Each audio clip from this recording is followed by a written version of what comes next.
Olá, sejam bem-vindos ao nosso bate-papo de hoje. Trouxe para vocês, nessa nossa linha de comentarmos livros, uma das coisas mais bonitas que eu já li na minha vida, que é esse livro, As Máximas de Pital Tep. Trouxe porque sei que vocês me perguntariam, editora e não sei o que mais, mas o fato é que eu não conheço esse livro em língua portuguesa. Pode ser até que haja já traduzido por alguém, mas eu particularmente não conheço. Essa é uma editora espanhola que se chama Arca da Sabedoria e existe uma introdução feita pelo historiador e romancista Christian Jacques. As Máximas de Pital Tep são um escrito que é comparado, por exemplo, ao Tao Te Ching oriental pelo próprio Christian Jacques. São um conjunto de máximas de caráter moral de uma beleza incrível e mostram uma curiosidade que tantas vezes tenho afirmado para vocês, que do ponto de vista moral, psicológico, espiritual, não necessariamente avançamos. Em alguns pontos até retrocedemos. O próprio Christian Jacques, como comentarista de das máximas, alguns dos capítulos desse livro, ele diz: vejam só, esse tipo de comportamento preconizado pelo vizir Ptah-hotep 2.500 anos antes de Cristo ainda não é praticado nos nossos dias. Inclusive quando trata de coisas muito revolucionárias naquele momento histórico, mas que eram muito presentes e normais no Egito, como por exemplo o respeito às mulheres e muitas outras coisas. Basicamente, as máximas do vizir Ptah-hotep, elas são preciosas por uma série de razões. Em primeiro lugar, um código moral de uma beleza impressionante. Ela é basicamente filosofia moral, como viver na sociedade vivendo as leis da Ma'at, as regras da Ma'at, que significa como se fosse o Dharma para os egípcios, a grande lei, a grande regra que regula o universo. Em segundo lugar, porque ele é intacto, esse papiro. Esse papiro de Prisse, ele foi encontrado pelo próprio Prisse, um engenheiro francês que morava no Cairo em 1850. Ele foi comprado nas ruas do Cairo. Imaginem vocês o que é comprar de uma pessoa no meio da rua, sem certeza de que aquilo tem algum valor ou autenticidade. Evidentemente deve ter comprado por um preço irrisório um documento que tem 4.500 anos nos nossos dias, ou seja, um documento do antigo Império Egípcio. O papiro de Prisse nada mais é do que o livro de Ptah-hotep inteiro, que é um fato um pouco raro, que um documento tão antigo tenha permanecido inteiro, intacto, até os nossos dias. E se torna mais curioso ainda quando você percebe ao longo do próprio livro que Ptah-hotep sonhava que as suas máximas chegassem à posteridade. Em vários momentos ele sonha com isso nas mãos da posteridade, dedica esse seu trabalho à posteridade. E estamos nós aqui, posteridade muito longínqua, uma distância de tempo de 4.500 anos, tendo acesso a isso e percebendo o valor que tem. E podendo questionar aquela nossa premissa inicial, do ponto de vista tecnológico, material, ou seja, de meios, nós avançamos tremendamente. Agora, do ponto de vista de princípios e fins, estamos bem aquém do que se preconiza dentro de uma máxima de Ptah-hotep, ou seja, aquém de 4.500 anos. Dá muita reflexão, gente. É muito bonito, é muito interessante e eu espero passar para vocês esse meu entusiasmo diante desse livro. Há algum tempo já vinha aí, porque tem algum tempo que fui presenteada com esse livro, com a intenção de fazê-lo, e agora temos a oportunidade de conversar e conhecer o papiro de Prisse, que tem dentro de si, na íntegra, as máximas do vizir Ptah-hotep, o sábio, o grande vizir, que deixou os seus ensinamentos para o futuro e que sonhava com um futuro que o lesse e vivenciasse os seus ensinamentos de vida. Vamos conhecê-lo? Então, apenas reforçando alguns pontos dos quais já falamos. Ptah-hotep, em primeiro lugar, o nome dele significa Ptah, o deus Ptah, o deus construtor, ferreiro, protetor dos construtores, sobretudo aqueles que construíam as pirâmides e os templos em pedra, o deus Ptah, e o nome Hotep, que significa paz ou plenitude. Portanto, Ptah-hotep significa a paz ou a plenitude de Ptah.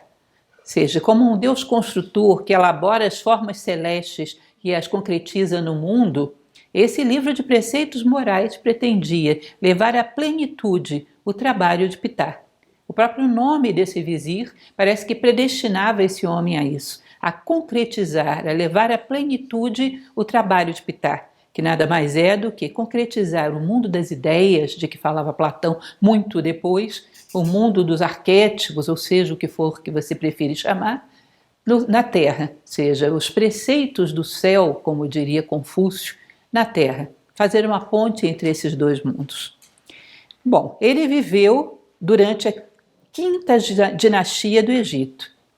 E hoje existe uma polêmica entre arqueólogos acerca do papiro em si, da maneira como ele é escrito dentro desse documento de Prisse, se ele é de fato da época de Ptah-hotep. Alguns dizem, não, isso é do Médio Império, um bom tempo depois, algumas centenas de anos depois.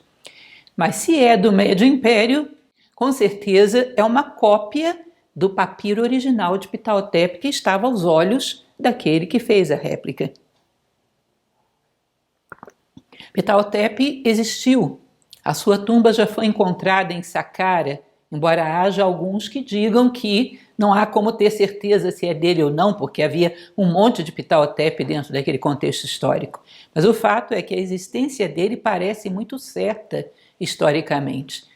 Portanto, é muito provável que, se o papiro de Prisse não é contemporâneo de Ptah-hotep, é uma réplica desse papiro anterior, que ainda era bem provável que estivesse à vista de todos, não é certo? Então ele trabalhava para o faraó de Gedecaré-Sessi.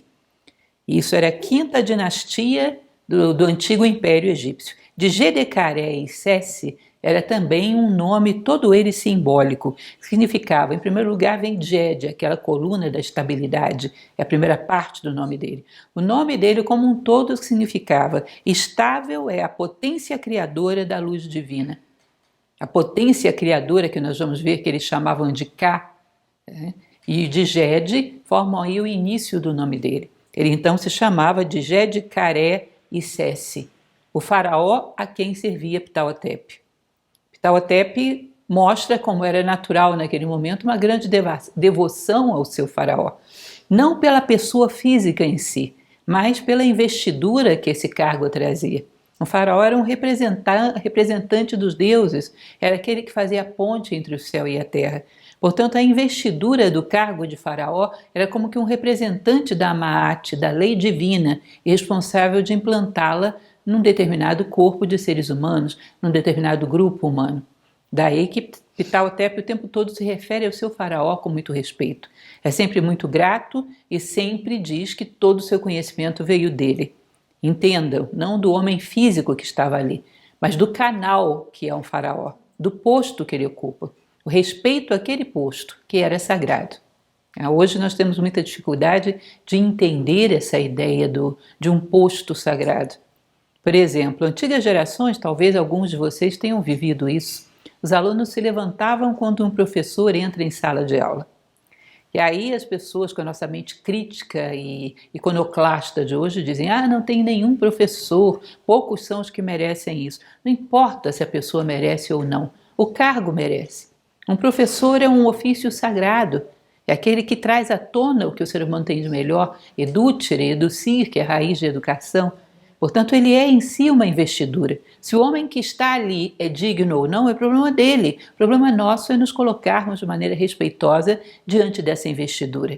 E o Egito sabia muito bem disso. Nós encontramos, às vezes, dentro da nossa sociedade atual, cacos dessa sabedoria, caquinhos perdidos aqui e ali, que tantas vezes hoje menosprezamos e consideramos como algo antiquado, porque já não sabemos o sentido disso, de onde veio e a que servia. Bom, ele foi enterrado, como já falamos, em Saqqara. A mastaba D62 é provavelmente o local onde ele foi enterrado, que é uma mastaba que hoje está em ruínas, mas ainda dá para ver a grandeza do que foi, ou seja, a consideração com que esse homem era tratado dentro do Antigo Egito, a importância que ele tinha. Um grande servidor de Ptah, o deus construtor, um grande organizador, moralizador. Um vizir tratava da economia, tratava dos problemas de justiça, tratava dos problemas de educação. Era como que um primeiro-ministro a serviço do faraó. Portanto, a dedicação, em geral, se esperava de um vizir, que ele não tivesse vida pessoal, que fosse completamente entregue para o bem daquele grupo humano e todos os dias prestava contas do seu trabalho ao faraó. Colocava diante do faraó para que ele o dissesse se o achava digno. Ou seja, tinha que estar sempre transparente, sempre muito puro e sempre fazendo tudo sem reservas a nada de pessoal, sem nenhum interesse particular. Ou seja, um vizir era um homem muito especial.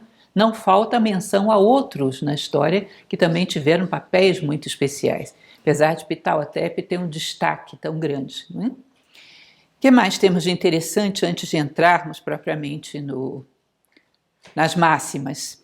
A palavra com que se lidava com esse tipo de literatura era chamada de literatura sapiential, ou seja, a literatura dos sábios, que vinha de uma palavra egípcia que era sebaite. Bom, Seba ou Sebaite, desconfia-se que daí teria vindo o Sófos grego, o Sabeu o caldeu e mesmo o sábio da nossa língua portuguesa, castelhana e tantas outras que vêm de raízes parecidas. Ou seja, a sabedoria teria até mesmo na sua palavra original, na sua etimologia, alguma relação com o egípcio. Eu acho isso muito interessante. O Egito parece que o Egito antigo, está fadado a ser associado à sabedoria, até mesmo através do seu vernáculo. Tá? Então, a imagem fala-se do hieroglifo que representava Seba ou Sebaite, que era uma porta por trás da qual se achava uma estrela de 5 pontas, que era símbolo da estrela Sírius. Olha que interessante, uma porta que transparecia ter por trás dela a estrela Sírius, a estrela da sabedoria, a estrela de 5 pontas, que é muito parecida com a Pentalfa de Pitágoras e tantas outras aparições que ela fez na história, o homem vitruviano, sempre representando essa ideia do 5º elemento, que é a consciência humana, imperando sobre o quaternário da personalidade. Aí com outros nomes, mas também uma ideia muito parecida. Ou seja, era um símbolo de uma porta que você deve atravessar para chegar a si mesmo, a plenitude da condição humana. E esse símbolo correspondia à sabedoria. Portanto, se quiserem visualizar a sabedoria através dos olhos de um egípcio, é uma estrela de 5 pontas por trás de uma porta. Eu achei muito sugestivo e bonito. Como falei para vocês, o papiro Prise, onde se encontram as máximas de Ptah-hotep, ele é formado de um prólogo, 37 máximas e um longo epílogo. O epílogo é tão longo que é dividido em 9 outros capítulos. Eu, evidentemente, não teria como falar de tudo isso numa palestra. Isso daria um curso e eu não sei de quanto tempo. Então eu peguei uma seleção, e sempre a seleção vai muito do critério de quem seleciona. Portanto, não pretendo que ela seja perfeita, mas é uma amostragem de algo para que vocês conheçam mais ou menos a tônica desse livro, a tônica dessas máximas e a intenção do seu autor. E é uma herança para nós, e que a gente possa conhecer e tomar posse dessa herança, dignificá-la com a nossa consciência, com a nossa atenção e com o valor que possamos atribuir a ela através do conhecimento. Como dizia o próprio Ptah-hotep, a grande honra que se faz a um conhecimento é compreendê-lo em profundidade. E com certeza ele esperaria isso dos seus descendentes, da posteridade de quem ele tanto falava. Então, quando passa o prólogo, existe uma coisa interessante, porque o livro é redenominado. O próprio Christian Jacques denomina essa parte central do livro, que são as máximas, como máximas da palavra cumprida. É evidente, vocês têm que ver que isso foi retirado de hieroglífico e que há interpretações possíveis. Outros intérpretes talvez tenham pego outras acepções, isso é muito variável. Inclusive o livro, nessa versão que eu li, quando ele coloca uma interpretação, ele compila lá embaixo nas notas 3 ou 4 interpretações diferentes, para que você possa fazer a sua escolha, o que eu achei muito bem feito e interessante. Mas então o miolo do livro, a essência, que são as máximas, teria esse nome, as máximas da palavra cumprida. Como se a nossa vida como um todo fosse uma palavra, que quando se cumpre, você realiza a existência de um verdadeiro ser humano. você atravessa as portas que te levam à estrela de 5 pontas. Eu achei muito sugestivo e bonito.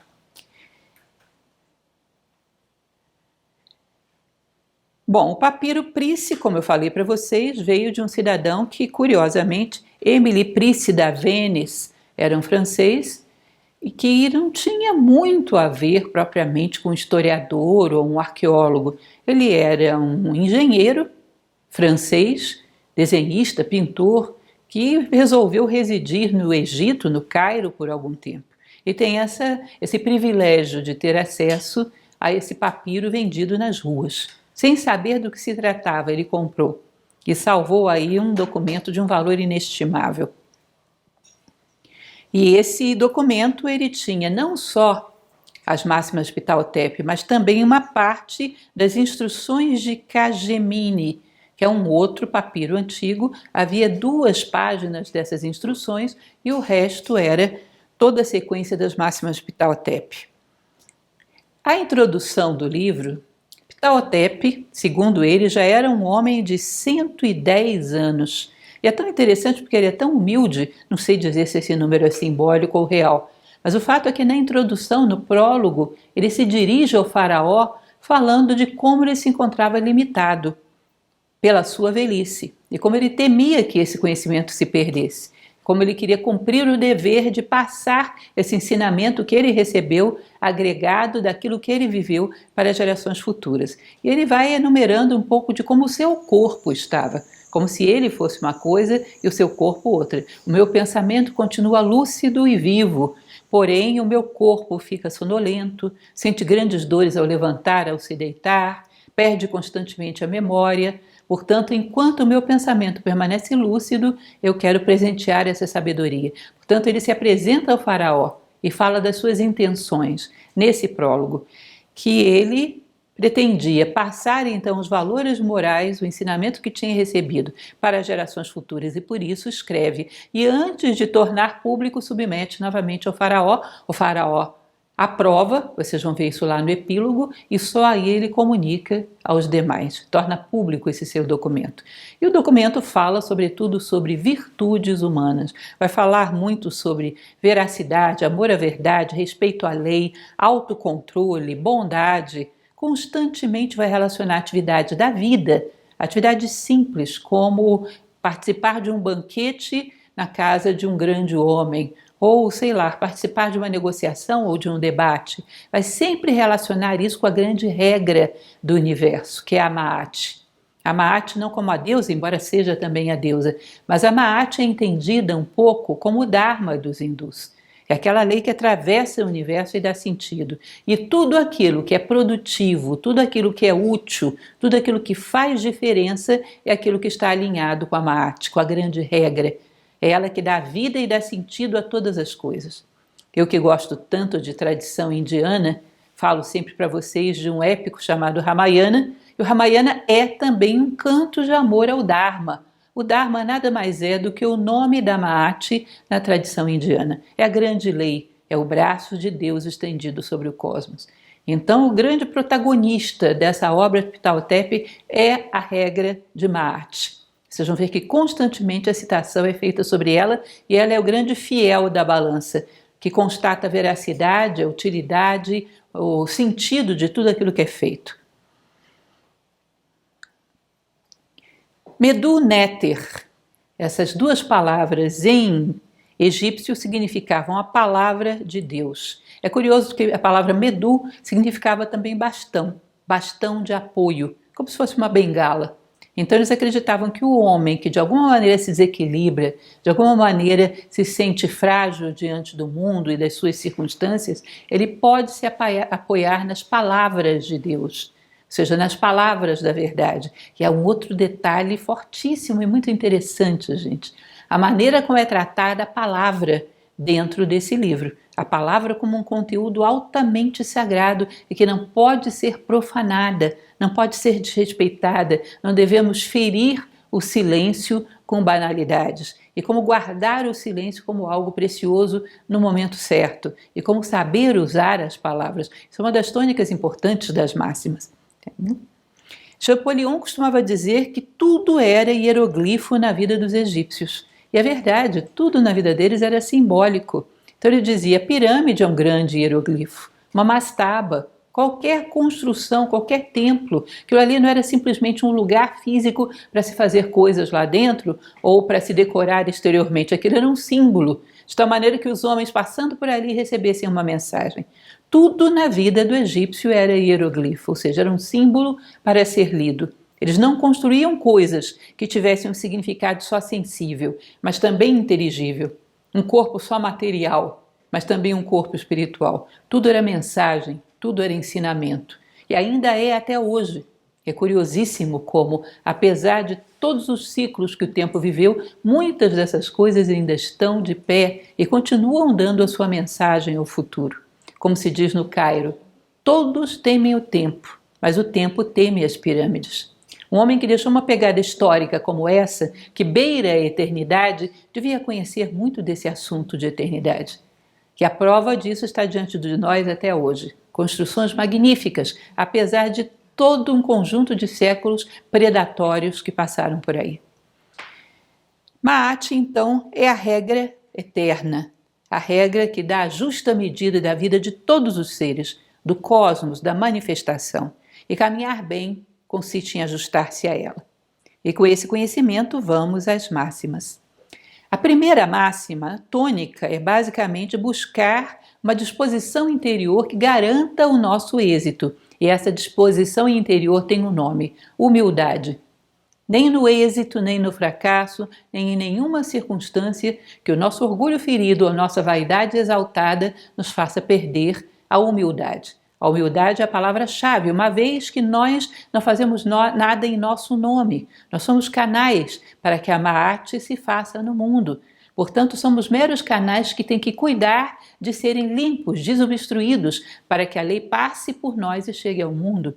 Portanto, resguardar uma humildade, a sensatez e a lucidez de saber que servimos a algo muito maior do que nós mesmos e por isso temos sentido. Se quiséssemos servir a algo tão vulnerável, frágil e passageiro quanto a nossa personalidade, o nosso nome externo, não teríamos muito sentido no tempo nem na história, não teríamos nenhuma dose de verdade.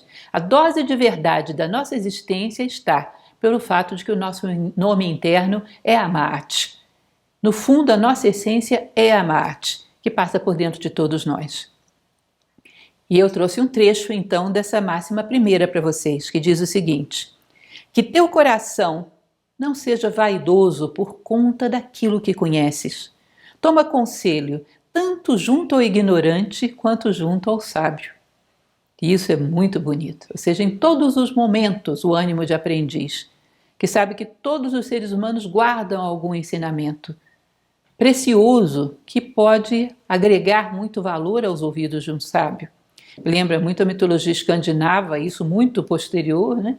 Onde Odin, ou Wotan, o grande deus, andava por todos os cantos perguntando tudo a todos. Ainda mandava os seus 2 corvos para fazerem a mesma coisa e contarem para ele.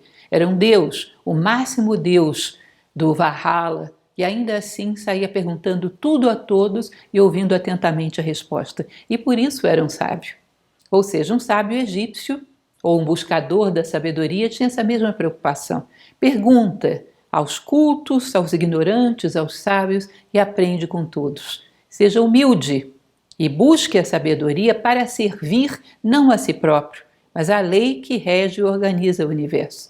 E tem eternamente um espírito de aprendiz. Isso já é a primeira máxima, já começa assim. Vamos lá. Segunda máxima, segunda, terceira e quarta. Christian Jaque faz um comentário conjunto sobre elas, eu achei interessante, resolvi fazer também porque são muito parecidas. Fala sobre a arte do debate. Quem gosta de oratória, quem gosta de debate, é bem interessante o tratamento que se dá à palavra nessa tradição. A arte do debate e o uso da boa palavra. O uso da boa palavra é a base de toda a arquitetura social. A palavra constrói nos planos sutis o que serão as obras concretas amanhã. Ou seja, se nós olharmos as nossas obras que temos na sociedade hoje, elas são uma concretização da maneira como usamos a palavra. Portanto, se temos coisas que são feitas com o mínimo custo para o máximo lucro e que muito rapidamente já estão desmoronando sobre nossas cabeças, assim são nossas palavras. Isso é um reflexo, uma concretização da tônica das palavras dos homens. Portanto, se você olha o Egito e o rastro que deixaram na história, imagina como eram as suas palavras. Ele diz que é necessário, para usar bem as palavras, controle de si mesmo, saber usar do silêncio e adaptabilidade, ou seja, saber contracenar com qualquer interlocutor que esteja à sua frente, induzindo-o a colocar à tona o que ele tem de melhor e aprendendo de tudo aquilo que ele tem a oferecer, estimulando-o a dizer aquilo que ele tem de melhor e aprendendo com tudo aquilo que possa ser luminoso. Más palavras revelarão o seu emissor diante de todos, portanto não rebata pessoas que estejam falando más palavras. Saiba ter um silêncio não pedante, mas discreto, circunspecto, que as próprias palavras falarão pelo homem. Não há que se preocupar em vinganças ou em rebater más palavras. Elas cairão em descrédito pela própria vida daquele que as emite. Porque havia muito isso no Egito. Não se considerava palavras senão em comparação com a vida daquele que as emitia. Senão eram palavras vazias, desprovidas de um conteúdo vivencial. E a máxima segunda, o segundo capítulo, fala o seguinte: não laves, ou seja, descarregues teu coração por causa de quem se opõe a ti. Ou seja, não despeje, não perca o controle, não despeje revolta, ainda que as palavras sejam revoltantes, não despeje indignação, ainda que as palavras do outro sejam passíveis de nos indignar. Não lave, não jogue fora aquilo que você tem de pior em cima do outro. Saiba manter o silêncio e confiar na regra do mundo, saber confiar na grande regra. Isso me lembra uma obra, qualquer coisa que é muito posterior, né? Então eu me dispenso de fazer sempre essa citação. Uma passagem de Santo Agostinho, onde ele dizia que a vingança é uma forma de ateísmo inconsciente. Quando nós queremos nos vingar de algo errado que alguém faz, achamos que o universo é caos e que se nós não fizermos justiça com as nossas próprias mãos, aquilo ficará impune. Se não acreditamos em ordem, se não acreditamos em ordem, não acreditamos em Deus. Então ele deixa claro, não interfira. A vida do cidadão deporá sobre a qualidade das suas palavras. Saiba manter um silêncio discreto, circunspecto, sem nenhuma arrogância. Quinta máxima vai falar sobre o líder, sobre o governante, sobre aquele que dirige. Não é só aqui, você vai ver que ele pincela esse assunto em várias outras. Ele diz o seguinte: a primeira coisa é evidente, um líder é exemplar quanto ao seguimento da regra. A Ma'at, a grande lei. Ele é exemplar, a sua vida coincide inteiramente com ela, senão não tem condições de liderar. Não pode ser guia de um grupo aquele que também está perdido. Ou seja, se eu guio um grupo, eu tenho que conhecer o caminho. Se eu estou tão perdido quanto eles, isso não é um guia, isso não é um líder. Iniquidade e a desordem, que em egípcio significava Isefet, tem como terreno preferido o mundo da quantidade e da multidão. Olhem que interessante. Várias vezes eu tenho falado para vocês nas nossas lives sobre a massificação, sobre a tendência à multidão, à massificação, que pensa em bloco, que pensa segundo a moda, onde não existe individualidade. Ele diz, olha, nesses ambientes, é exatamente onde não há sábios, onde não reina Ma'at, nesses ambientes da multidão é onde a iniquidade encontra o seu berço. Porque quando o homem não é capaz de ser consciente do seu papel e da necessidade de reconhecer a ordem do universo e se colocar a serviço dela, evidentemente ele vai ser um agente a favor de outra coisa. Se não é da ordem, é da desordem. Se não é da Ma'at, será de Isefet, a iniquidade e a desordem. Onde há irracionalismo, onde há massa, onde há quantidade. Eu sempre digo para vocês que a natureza trabalha com qualidade, não quantidade. E aqui temos mais uma prova disso. Diz então também, nesse capítulo, que a humanidade vai desaparecer e a regra vai continuar. E que a regra já existia muito antes que os homens existissem. Que a regra é a lei de ordenação da manifestação. Sem ela não haveria manifestação, sem ela não haveria aquilo que chamamos de cosmos. Então a regra precede e sucede a existência humana. A regra é uma manifestação de Deus, É a concretização dos atributos divinos que organiza e dá sentido, direciona tudo que foi criado. Portanto, não há como ir contra ela, ela é inexorável. Ela é, repito, como o braço de Deus manifestado no mundo. Um trecho dessa quinta máxima diz o seguinte: aquele que atua mal diz, adquiro para mim mesmo. Não diz, adquiro em benefício de minha função. Percebem que interessante? Aquele que atua mal, a intenção dele por trás de tudo não é servir ao todo, é tirar proveitos para si próprio. Isso eles diziam que era um desvio da lei fundamental do universo, que é o egoísmo. Enquanto que aquele que atua bem, atua em benefício da sua função, da sua missão, do seu lugar no mundo, como ser humano capaz de compreender as leis e executá-las na sua medida, capaz de alinhar a sua vida e, através do seu exemplo, a vida de muitos, a grande lei do universo. Quem coloca o seu interesse como centro do universo, esse é um homem que serve à desordem e ao caos. Aquele que coloca no centro do universo a lei, esse é um homem que tende à ordem, à harmonia e a agregar valor ao mundo. Continuando, sexta máxima. Respeitar aos demais e não enriquecer às custas dos demais, ou seja, não usar os outros como meios. Kant também falava sobre isso, sabe-se lá quanto tempo depois, né? Muito tempo, não vou fazer essa conta agora, mas Kant dizia que é imoral ter os seres humanos como meios e não como fins em si. A gente não sabe dizer como essa informação foi passando, como ela ecoou no futuro, mas a verdade é que para todos os cantos, em todas as tradições, existem ecos dessa mesma sabedoria. Se foi uma transmissão dessa sabedoria ou se houve outras fontes, isso é a ser discutido em outro espaço. Mas a verdade é que encontramos em muitos lugares. Contentar-se com o que se possui, só a vontade divina se cumpre, não as maquinações humanas. Essa última parte eu acho maravilhosa, gente. E está no trecho que eu selecionei. Não te entregues a uma maquinação contra a espécie humana, pois Deus castiga semelhante atuação. No final das contas, você pode pedir, pode maquinar, pode arquitetar, pode fazer o que você quiser. As maquinações humanas não prevalecem na história, prevalece a vontade divina, que vai usando as ferramentas que existem aqui e ali e vai moldando o curso da história para que caminhe na direção que foi escolhida pela grande lei, pela Maat. No fundo é na mão dela que está a história. E as maquinações humanas acabam todas, consciente ou inconscientemente, se encaixando dentro dessa lei. Ou seja, se você está indo nessa direção, mas o seu destino é ir para lá, uma pessoa, destino entre aspas, né? Se você tem algo a realizar lá, alguém vem e te dá um empurrão. Essa pessoa pode estar mal intencionada, pode estar perdida, mas inconscientemente ela serviu a Maat, porque ela te tirou daqui e te empurrou para lá. Ou seja, ou somos agentes conscientes da história através das nossas virtudes, ou somos agentes inconscientes da história dos outros através dos nossos defeitos. É claro que o primeiro caso é muito preferível, mas no fundo, a vontade de Deus, por último, sempre prevalece, ainda que usando até os nossos erros como ferramenta. Décima máxima.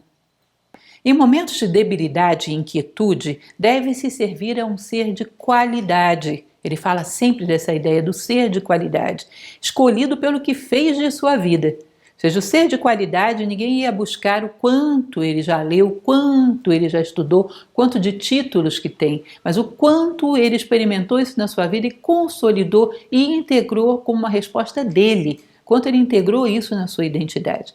Portanto, se nós nos sentimos perdidos, é muito justo ter aquilo que eles chamavam de um mestre, alguém que te conduz, alguém que te orienta. Mas é preciso saber reconhecer um ser de qualidade. Isso você não reconhece pelo currículo, mas sim pela trajetória, ou seja, pela qualidade de vida. Quão coerente foi com a lei, quão coerente foi com a vontade divina, quão coerente foi com a vida prevista para um ser humano. Mais uma vez, qualidade, não quantidade.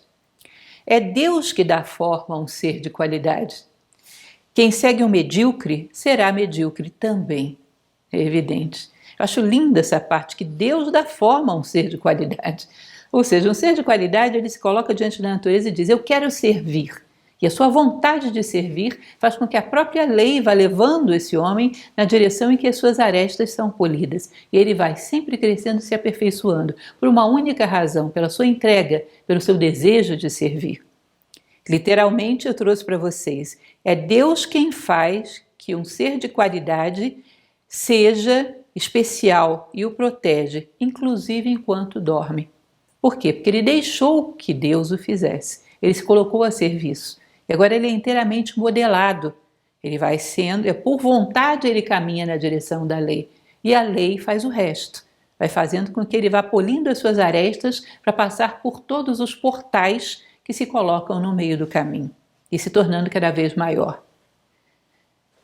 Ou seja, crescer é sobretudo uma questão de discernimento e decisão. A que ou a quem você serve?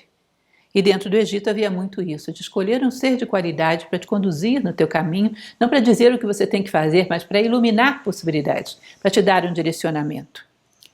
Continuando, 11ª máxima. Como eu já falei para vocês, eu pulei algumas, evidente, ainda assim tem muitas.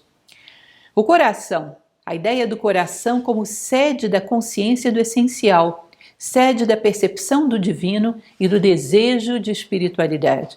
O coração aí associado à essência, ao centro, à identidade espiritual mais profunda do ser humano, que é aquele que define todas as coisas, é aquele que é sensível não só aos estímulos da terra, mas também aos decretos do céu. O coração mostra o caminho da regra e da vida eterna, ou seja, o coração era como um vaso capaz de conter o sagrado. Aliás, no peso do coração do morto, nós vemos lá no Aduate, numa balança de Maate, a sua pluma, e na outra o coração do morto. Ou seja, o coração na forma de um vaso com duas alcinhas. É um vaso que contém a identidade mais sagrada, a essência do ser humano.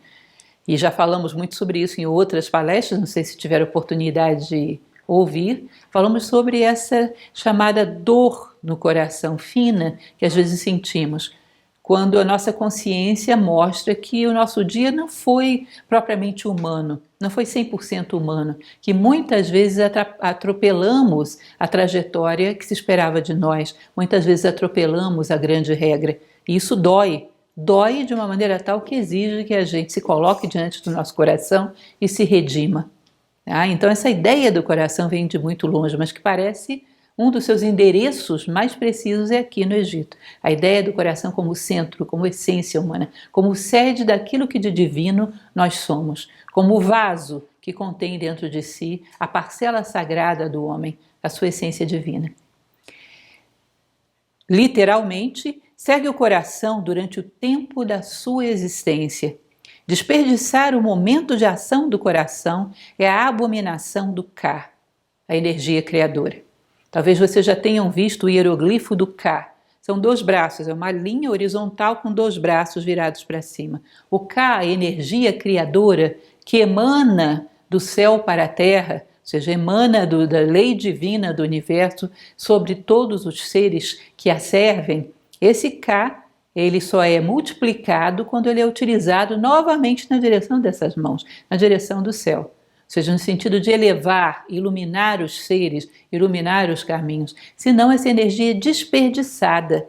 É um dos grandes desvios da lei, da regra, é desperdiçar uma energia que não é tua, que te foi dada para que você empregasse no aperfeiçoamento do caminho dos homens, para que eles chegassem mais perto do seu caminho humano, mais perto do cumprimento da Maat. Então a economia do Ka, o respeito ao Ka, o justo direcionamento do Ka, é como se eu te desse a função de tutelar uma criança. E você tem que ser um tutor fidedigno, dar a ele a energia necessária, a educação necessária para que ele cresça e floresça como um homem de bem. Assim, é a energia, vida que te foi dada. Essa energia não é para ser empregada em qualquer coisa. Essa energia tem uma finalidade, para construir uma ponte entre o céu e a terra. E o mau uso, má gestão de recursos públicos, como se diz hoje em dia, é considerado um grande desvio de Maat. 12ª máxima. Essa 12ª vai falar que só um homem reto, um homem confiável, pode ter um filho espiritual, que é um discípulo. É bem bonito isso também. Diz que o homem reto, que é aprovado segundo os decretos do céu, ou seja, segundo o alinhamento com a Maat, esse tem direito de ter próximo a si um coração puro, no qual ele pode depositar as sementes da sua sabedoria. Diz que um filho físico, filho do corpo, não depende do homem, mas um filho espiritual depende do divino.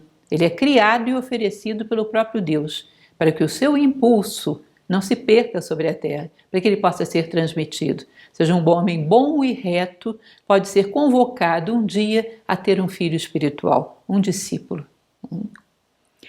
Literalmente, só a ajuda de Deus permite a um sábio descobrir a um filho espiritual. Ou seja, não é nem uma escolha dele, só a ajuda de Deus, só o discernimento que vem desse coração divino permite que você ilumine alguém e veja que ali tem um terreno fértil, onde a sua semente não será profanada, onde o seu ensinamento poderá ser profundamente compreendido e transmitido. A compreensão profunda é uma coisa que é super sagrada e vai ser objeto de algumas máximas aí para frente. Aquele terreno fértil que se impõe à compreensão profunda e que a alcança em alguma medida. Esse é o filho espiritual dileto dos deuses. Continuando, 14ª máxima, que é a via do coração e a via do ventre. Isso é muito interessante. Então é como se você tivesse aqui uma divisão. Algumas tradições falam disso, diafragma como grande divisor. É como o centauro, que para cima é humano, para baixo é animal. Dentro do Egito se falava da via do coração, que é onde reside a espiritualidade e o sentido divino da vida humana, a sacralização da vida, e a vida do ventre, que trabalha só para paixões, instintos e interesses egoístas. E diz que são dois polos que vivem lutando entre si. E há que saber lidar com esses dois polos. Há que alcançar o coração, porém não se jactar disso. Seja o homem que alcança plenitude na via do ventre é sempre um vaidoso. O homem que alcança plenitude na via do coração, ou seja, um sábio, é sempre humilde. Quanto mais sabedoria tem, mais humilde é. Porque agora ele sabe que não é dele. Ele sabe a quem ele serve. Ele já não se apossa de coisas que ele simplesmente é um transmissor. Ele é um mediador de uma sabedoria que é muito maior do que ele mesmo. Portanto, é um homem humilde. Enquanto que aqueles que são premiados e bem-sucedidos na mera sobrevivência, que é a função do ventre, esses são sempre vaidosos, petulantes e sempre se jactam de uma superioridade que não existe. Quem escuta o ventre perde o coração, diz que pode perder mesmo. Excesso de atenção, a chamada língua do ventre, que é o egoísmo, o euísmo, interesse em tudo para mim, interesse nas minhas paixões, só interesse nos prazeres sensíveis e não nos inteligíveis, voltar-se só para aquilo que é denso, pesado e passageiro, isso pode fazer com que a língua do coração se cale para toda aquela vida. E aquele homem já não saiba mais entrar em contato com seu coração, que é uma coisa muito curiosa, né? Uma experiência forte. Fechar as portas do teu coração de tal maneira que ele já não tem nenhum contato contigo por toda a vida. O que se torna a vida de um homem assim? Mas aqui o Egito fala sobre isso. E não é a única ocasião em que falam, já vi isso em outros papiros. Esse homem vira um escravo das suas próprias compulsões. E aqui literalmente a 14ª máxima diz: o coração de quem escuta o seu ventre desaparece. Este suscitará desdém ao invés do amor. Ter um grande coração é um dom de Deus. Ou seja, de tanto Deus se utilizar desse coração, ele vai alargando essa via e vai tornando ele cada vez maior. De tanto servir, de tanto transitar uma mensagem pura através do meu coração, essa mensagem vai alargando esse canal e eu tenho um coração cada vez maior. E aí a possibilidade de amor verdadeiro, que veja bem, é vedada aos homens que vivem a doutrina do ventre. Eles têm paixões. Amor verdadeiro não seria uma opção que estaria ao alcance desse tipo de vida. 17ª máxima.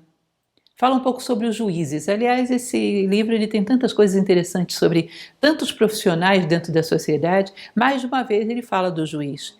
O juiz, quando uma pessoa vem a ele tem uma função: purgar o ventre, ou seja, combater o egoísmo, e lavar o coração, ou seja, tirar as revoltas, os ódios, a cólera daquele que vem até ele com uma petição. Primeira coisa que ele faz é isso. E ele diz que Quando se faz isso, às vezes o homem fica tão satisfeito, tão aliviado, que até se esquece da sua petição. Ou seja, e ele tem a necessidade, a obrigação de ouvir todos com extrema atenção. Só dar a todos o que procuram o ouvido atento já é um ato de justiça. Sergino considera que nenhuma parte é tão desfavorecida que não merece ser ouvida. Ouve com o ouvido atento e isento tudo aquilo que envolve uma petição, todas as partes. Presta sua atenção a isso. Literalmente, a 17ª máxima diz: quem se encontra tomado pela injustiça deseja que seu coração seja lavado mais ainda do que a realização daquilo pelo qual veio. Ou seja, mais do que eu ganhar essa causa e me vingar de alguém ou receber uma reparação material, eu desejo que o meu coração saia limpo de revolta, de rancor e o meu ventre limpo de egoísmo. É muito bonito isso, né? Porque dá uma função sagrada a um juiz. Ele eleva a consciência e só de fazer isso, às vezes a contenda já se resolve. Mais do que mexer meramente com coisas, ele está mexendo com seres humanos e é também ele um educador. 21ª máxima. Fala sobre, vejam que interessante, isso Christian Jacques comenta e é um fato, o respeito que a sociedade egípcia dedicava à mulher talvez não tenha sido conquistado nem nos dias de hoje. E ela é uma civilização ímpar nesse aspecto.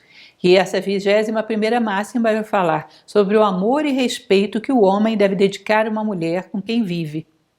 Sobretudo a mulher dentro do Egito, muitas vezes se vai falar sobre isso, que ela faz parte do Ka.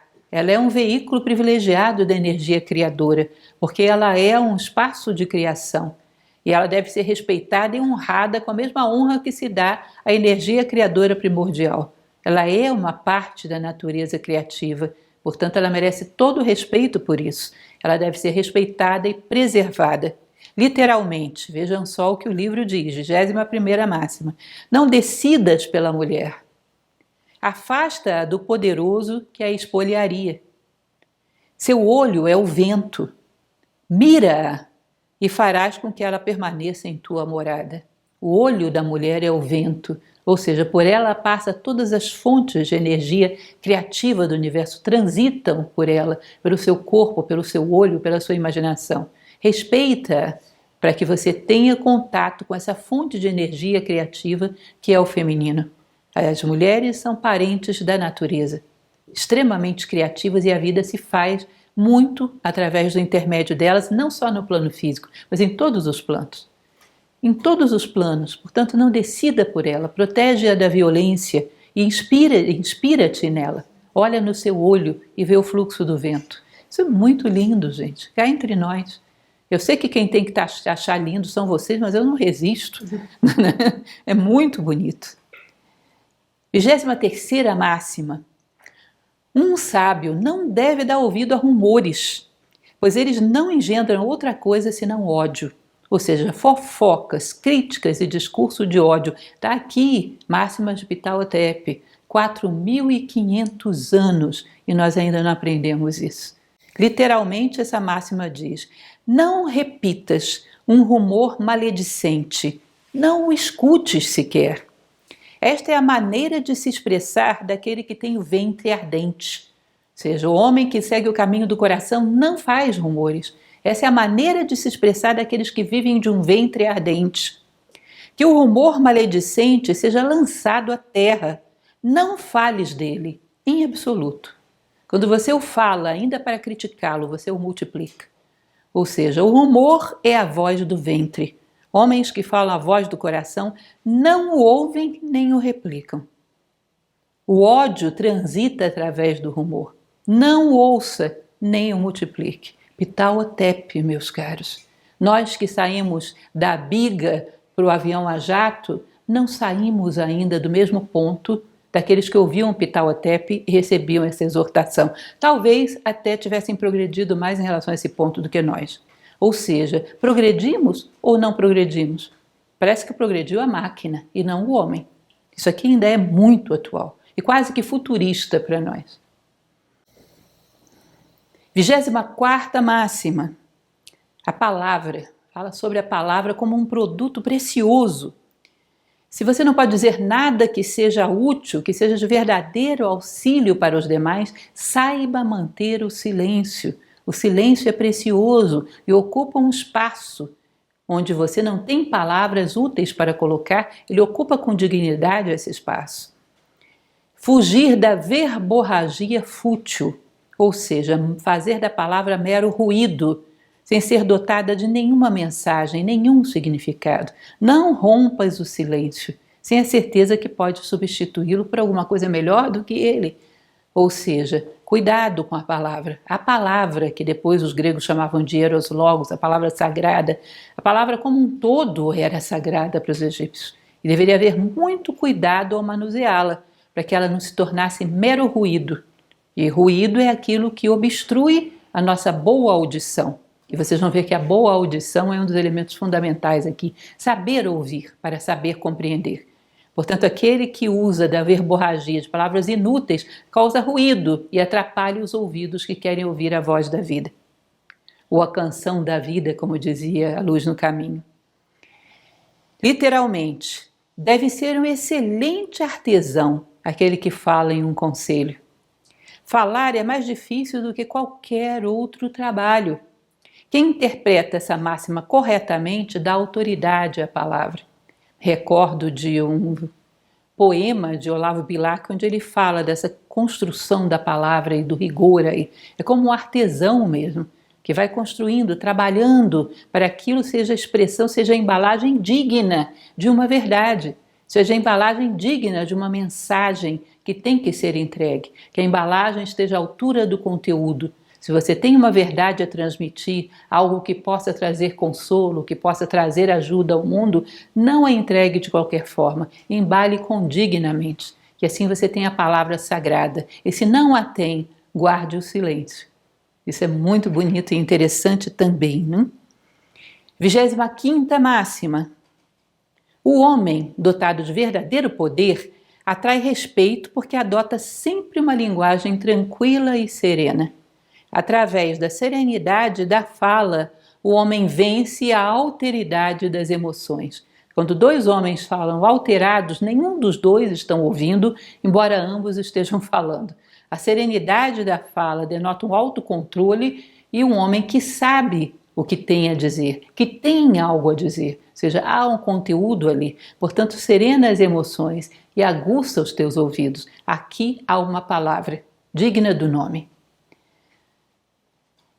Esse homem que sabe usar a palavra não dá ordens em vão, não provoca reações belicosas com aquilo que ele diz e não cede à vaidade. Imagina aquele homem cuja palavra nunca ofende, nunca provoca a sua vaidade e nunca desorienta ninguém. Isso era o ideal do sábio, a palavra sagrada. Literalmente, quem está triste de coração durante a jornada não alcançará nenhum momento feliz. Quem é frívolo de coração não fundará a morada. Quem obedece ao seu coração estará em ordem. Aquele que obedece ao seu coração tem a emoção certa, o pensamento certo e a palavra certa para cada momento. Ou seja, toda a vida do homem seria um reflexo dele estar ouvindo o seu coração ou o seu ventre. De olhar de fora e ver um comportamento de uma pessoa que você nem conhece, se você está sóbrio e não está carregado de ódio, ou seja, tem condições de julgar, você vê se ali fala o coração ou se ali fala o ventre. 26ª máxima. Fala sobre o justo uso do Ka, a energia criadora por excelência do universo. Usá-la sem se sentir seu dono. Faz parte do Ka a energia vida, que nos foi dada para estarmos no mundo. O nosso tempo, a nossa energia para atuar dentro do tempo, isso é o Ka, isso é um empréstimo que nos foi feito. Não para que a gente use de qualquer maneira, mas para que a gente construa algo válido, para que a gente possa participar da construção dessa ponte entre o céu e a terra. Ou seja, a nossa vida faz parte do Ka, e não é nossa, é um empréstimo, que terá que ser, num determinado momento, prestado contas dele, devolvido ao seu legítimo dono. Usá-la sem sentir seu dono, liberá-la através do amor, do dar e não do tomar. Ou seja, o excelente canal para que a energia criativa passe é o canal do amor. Porque o canal do amor não obstrui, não provoca vazamentos nem desvios para que essa energia se perca no meio do caminho. Como uma mangueira cheia de furos que a água se perde e chega lá no final a metade da água que foi emanada. Um homem que é guiado por sentimentos vulgares, um homem que ouve a voz do ventre, a sua energia é toda perdida para o meio do caminho. O canal do amor é o mais adequado para que a energia do cá não se perca e chegue ao seu justo destino. Ligada à paz interior, é ela que faz surgir o amor. É interessante, né? Ou seja, esse poder de criar no mundo, o homem poderoso cria, entre outras coisas, sentimentos verdadeiros. O débil, ou aquele que gasta mal a sua energia, esse não tem sentimentos verdadeiros. E a primeira coisa que lhe falta é exatamente o amor. Amor dá trabalho, não é coisa de débeis, nem daqueles que gastam a sua energia em qualquer coisa. Para esse há paixões, há dependências, há carências, mas o verdadeiro amor não. O verdadeiro amor foi feito para ser canal, para que a energia suba aos seus níveis mais elevados, para construir coisas nobres. E só aquele que tem intenções nobres e o poder de concretizá-las canaliza o verdadeiro amor. E só isso aí daria uma palestra, gente. Eu adoro esse tema amor. E essa concepção do Egito tem um monte de coisas que a gente poderia discutir. Infelizmente, não é possível agora. A paz provém de tua potência criadora, cá, a hostilidade do inimigo, ou seja, da desordem, do caos. É do cá a potência que faz crescer o amor. Isso literalmente na 26ª máxima. 30ª máxima. Imprudente e estúpido é aquele que confia em fortuna e bens materiais como se isso tivesse alguma realidade. Tudo que é realmente teu, como já falamos em outras palestras, não pode ser tirado de ti. Aquilo que necessariamente vai ser tirado de ti não é teu. Ingênuo aquele que confia em ilusões, que acha que elas lhe darão alguma segurança, que elas serão um bastão onde ele pode se apoiar. Não se deve extrair dessas coisas, que são meras ferramentas oferecidas ao divino para que a gente concretize uma obra, algum sentimento de posse ou de egoísmo. Se você tem meios, se você tem coisas, se você tem riquezas, elas foram emprestadas como uma caixa de ferramentas para que você construísse algo de real. Elas não são realmente tuas. Elas estão aqui hoje, talvez não estejam amanhã, talvez voltem depois de amanhã, e assim vai. Talvez elas se tornem instáveis quando você não tiver mais nelas o sentido da sua vida. Quando não depender mais delas, talvez elas parem de oscilar. Mas enquanto colocar nessas coisas materiais, nessas riquezas, o objetivo da tua vida, elas vão e voltam para que você perceba que elas são sombras, que elas são ilusórias. São só um empréstimo para, através dele, você construir coisas reais. Literalmente, não ponhas a confiança de teu coração na acumulação de bens materiais, pois o que te foi outorgado é só um dom de Deus. Uma das muitas coisas criadas no mundo manifestado com um sentido. Se você tenta distorcer para outro sentido, elas deixam de existir, deixam de ser porque perdem o seu sentido. E as coisas que não são dotadas de sentido desaparecem, como sombras que são. Não cumprem a nenhum sentido, elas tendem a desaparecer no palco de ilusões do mundo manifestado. Elas existem aí quando servem ao real. Inclusive a nossa própria personalidade existe quando serve ao real. Quando já não serve a mais nada de real, ela morre ainda que o corpo prossiga vivo, por algum tempo. 34ª máxima, já estamos quase terminando. O sábio deve ser luminoso e irradiar luz durante a sua existência. Quem exerce o poder deve deixar só um rastro, de tal maneira que uma pessoa, um líder que passou por aqui, as pessoas olhem e vejam benevolência e bondade. Isso é o rastro dos grandes, benevolência e bondade. Beneficiou o mundo, trouxe mais unidade, trouxe mais luz, porque o bem é exatamente aquilo que une. Literalmente, a 34ª máxima diz: a benevolência é o memorial de um homem para os anos que vêm após o exercício do poder. Ou seja, a bondade é o memorial, é a única coisa que restará da sua passagem pela terra, se restar. É o memorial do bem que você trouxe ao mundo, do canal que você foi para o bem chegar ao mundo.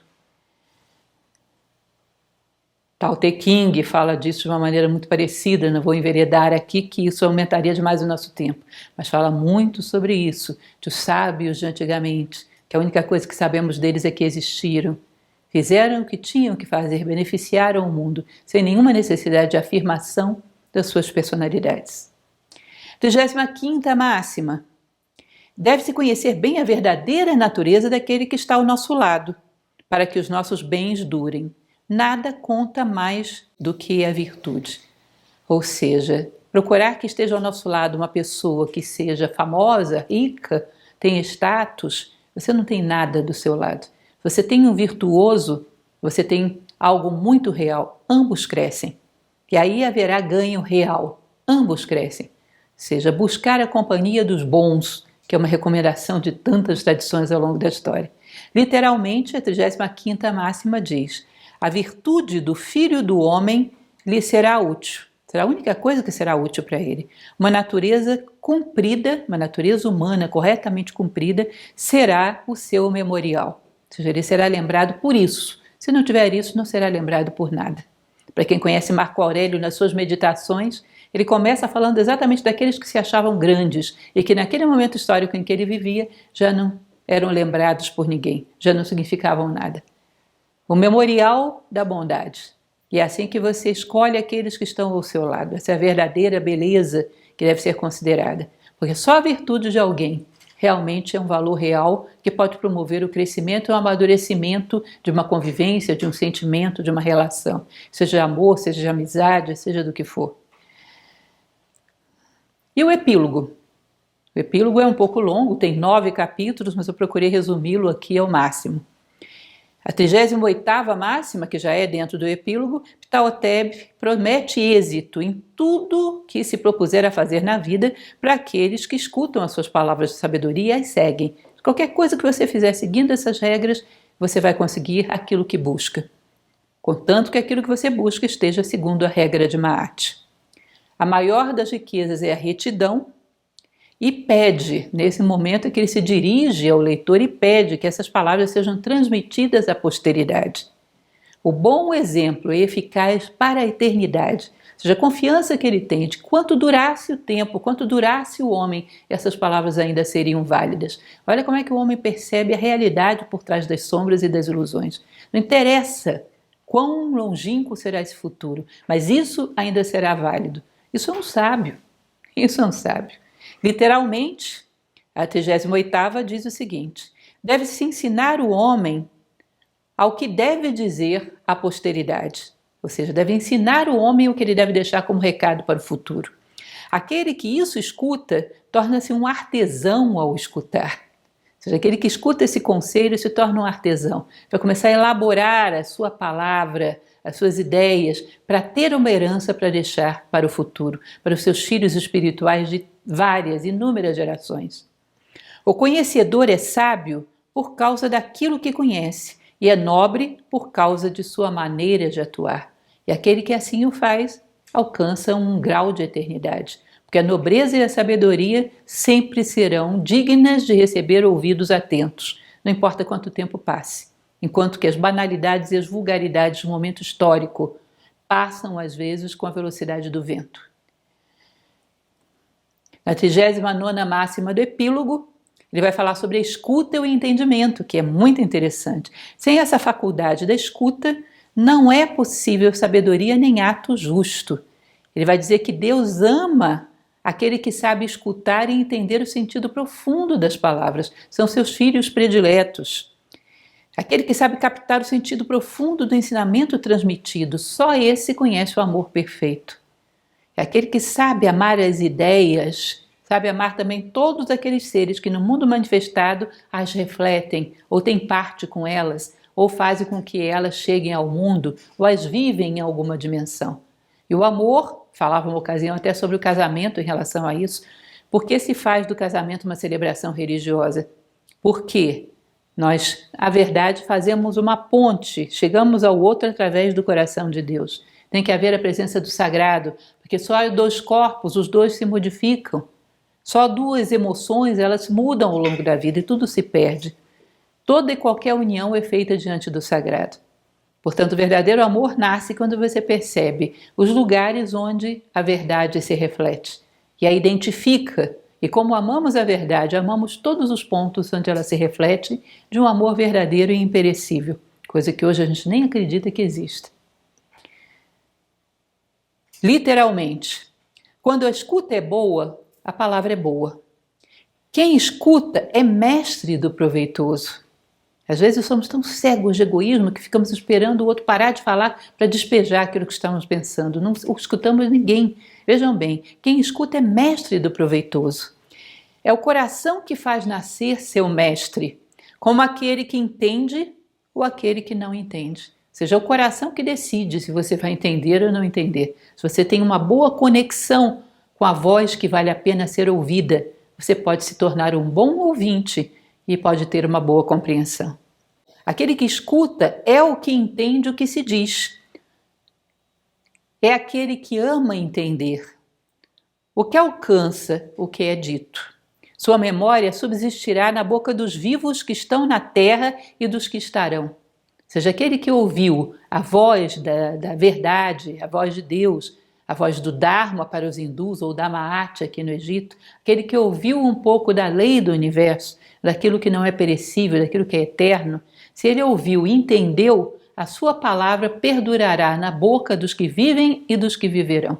Não será esquecida, porque aquela palavra que é imbuída de eternidade tende a também correr atrás da eternidade no mundo onde ela vive. Então, um belo dia, quando achamos que está esquecida, um homem vai na rua e compra um pedaço de papiro de um vendedor que não sabe nem o que está vendendo, nem tampouco ele sabe o que está comprando. Mas essa verdade volta à tona e nós estamos com ela aqui.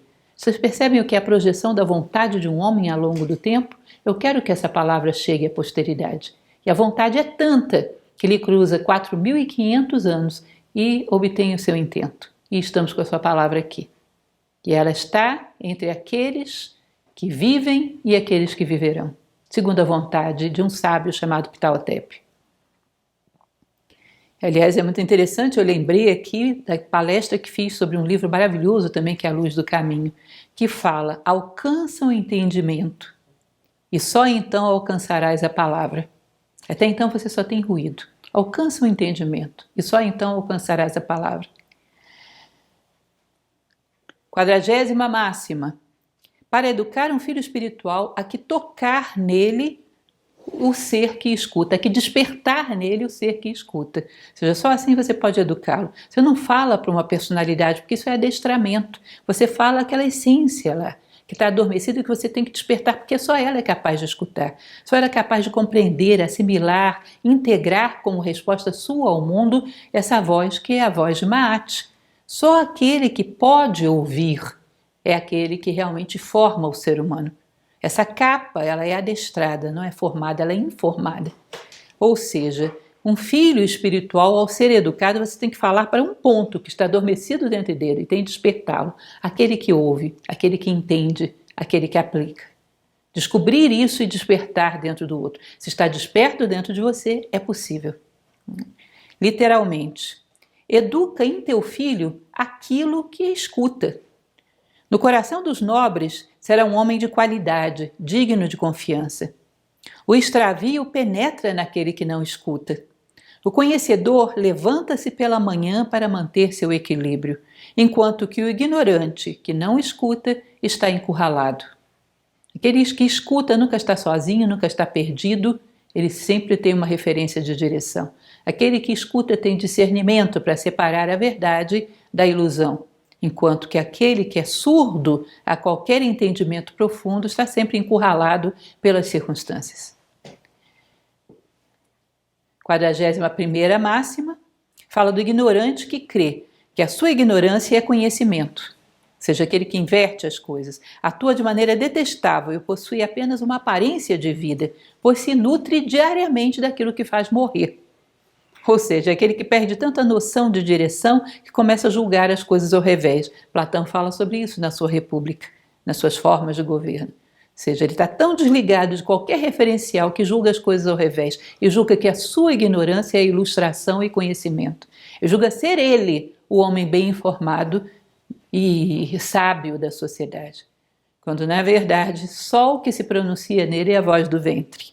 Literalmente, ele, o ignorante, considera o conhecimento como ignorância, o útil como detestável. Vive daquilo que faz morrer. A saber, ele é um morto vivente, todos os dias. O ignorante é isso, um morto-vivente todos os dias. Vive se alimentando e oferecendo aos demais aquilo que faz morrer. Ou seja, um veneno, cada vez mais roubando deles o seu cá, a sua energia, a vida que lhes foi presenteada. E que fica obstruída porque o canal do coração foi fechado. 42ª fala que naquele que sabe entender o divino, que sabe compreender, que sabe ouvir, o divino predomina sobre o humano. Que é claro, dentro dele está permanentemente a voz da verdade, a voz da lei, a voz de Maat. Portanto, aquele que sabe ouvir, que sabe compreender, nele o divino predomina no humano. E poderá esse renovar quantas vezes for necessário e transmitir o essencial dos ensinamentos intactos para o futuro. Ou seja, aquele que tem contato com a fonte pode transmiti-lo sempre com as palavras do seu tempo, mas imortal e intacto ao longo dos tempos, a mesma voz eterna de sabedoria. Literalmente, um filho que entende é um seguidor de Horus, que transmita a mesma mensagem aos seus filhos, renovando o ensinamento de seu pai. Todo homem recebe o ensinamento de acordo com a sua ação, ou seja, ninguém recebe mais do que faz por merecer. Ninguém recebe um copo de água maior do que a sua sede. E aguçar a nossa sede por verdade é um dever nosso. Forma o caráter do homem, não dês curso livre à destruição. Consolida a retidão e a tua descendência espiritual viverá. Ou seja, quer educar alguém, forme o caráter, não dá curso livre às vozes do ventre, consolida nele a retidão e a tua descendência vingará e se alastrará pelo futuro. 43ª e 44ª, já estamos no finalzinho, ele fala sobre a dificuldade do uso da palavra, cuja maestria, ou seja, o domínio da palavra exige retidão e coerência. Um dia desses eu conversava aqui com uma professora de oratória sobre a diferença entre oratória e retórica. É exatamente o que ele está dizendo aqui. A maestria do uso da palavra depende de retidão e coerência. O discípulo fiel fará parte dos nobres, pois pronunciará sempre palavras elevadas, palavras que elevam aqueles que a ouvem. Ao bom filho corresponde ir adiante e fazer frutificar a mensagem recebida, e realizar mais do que aquilo que lhe foi prescrito. Ou seja, eu recebo toda a sabedoria daqueles que me precederam e acrescento um pouco da minha própria experiência, daquilo que deu certo na minha experiência de vida, e vou além daquilo que estava prescrito. Ofereço um pouco mais à geração seguinte, e assim a humanidade avança, senão todos ficamos paralisados. A nossa vida significa em agregar valor, consiste em agregar valor, aquele valor que nos foi dado, aquele valor que recebemos da tradição que nos precedeu. E não retirar valor, que é o que mais conhecemos hoje. Literalmente, essa parte é linda, linda, linda, e fala sobre um pai e o seu filho espiritual, ou seja, um mestre e o seu discípulo. Literalmente, a 43ª máxima diz o seguinte: escuta se desejas perdurar na boca dos que entendem. Escuta se tu desejas perdurar na boca dos que entendem. Fala somente quando tenhas alcançado a maestria do artesão. Que teu testemunho seja completo na presença do teu mestre. Atua de tal maneira que teu mestre diga: este é um filho. E que aqueles que te escutem digam: feliz daquele mestre através do qual este filho nasceu. Repousa teu coração no momento em que falas. Pronuncia só palavras elevadas, de sorte que os nobres te escutem e digam: que belo é o que sai de tua boca. Que coisa mais linda, gente. Como é lindo isso. Honrar aqueles que nos antecederam e nos presentearam palavras de verdade. Ampliar isso e presentear o presente e o futuro. Honrando aquele presente que recebemos e levando-o adiante, agregado de valor. Como eu costumo falar, uma frase de Gibran, nós temos que ser postos de enriquecimento dos dons da vida. Sabedoria que recebemos dos nossos ancestrais, que foram nobres, que foram bons, agregar um pouco do valor da nossa própria vida e não deixar que isso se perca. Isaac Newton, numa carta escrita a Robert Hooke, ele dizia: se eu vejo longe é porque eu olho montado nos ombros dos meus antepassados. Essa frase, que é tão recente diante das máximas de Ptah Hotep, reflete o mesmo espírito. Bom, por fim, no epílogo, Ptahotep informa que o faraó ficou contente dessas palavras, ficou feliz com esse texto, as aprovou, e que Ptahotep, então, com 110 anos, conclui essas máximas e reconhece em agradecimento que toda a sua sabedoria provém do rei, não a pessoa física do rei, mas a investidura do rei como uma ponte entre o céu e a terra, entre a Maat espiritual e a Maat do mundo concreto. Portanto, ele dedica e agradece a esse canal por ter recebido alguma audição da verdade, de ter fixado e conquistado o entendimento da verdade. E ele insiste na importância dessas máximas e na necessidade de transmiti-las. De uma certa maneira, nesse momento, na medida humilde das nossas possibilidades, estamos atendendo a esse pedido do velho sábio Ptahotep. E você também pode continuar atendendo esse pedido. Aliás, é uma missão extremamente nobre, dar voz, através das nossas vidas, às palavras de um sábio, enriquecendo-as, levando-as adiante, agregado o nosso próprio valor. Honrai as verdades com a prática, dizia Helena Blavatsky. Sócrates dizia, só é útil o conhecimento que nos torna melhores. Melhor do que conhecer 1000 coisas é viver algumas.